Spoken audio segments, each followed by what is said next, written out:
Hi everyone! In this video, we're looking at how to harvest cherries. Cherries will not ripen any further after they've been harvested, so timing is everything. If we're too early, our cherries won't be very sweet. If we're too late, our cherries might be moldy, on the ground, or already eaten by birds. The perfect timing for your cherries is going to vary widely depending on the variety of cherry, the climate you're in, the weather that year, a whole number of factors. We're waiting for our cherries to change color all the way around. The area facing the sun typically ripens first, with the backside taking more time.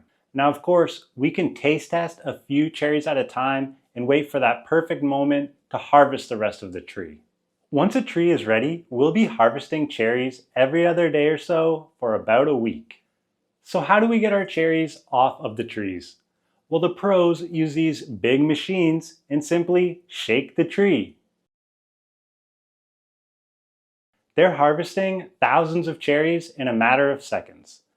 This guy in his driving shaker machine harvested this whole tree in about 15 seconds.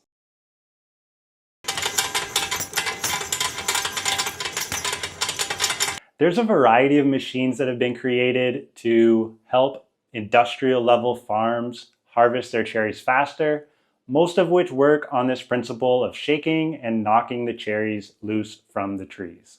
If you're a regular person or a smaller scale farm, you're going to rely on hand picking your cherries. There's just a couple of things to note while we do this. This area of the tree we see here, this is called a fruit spur.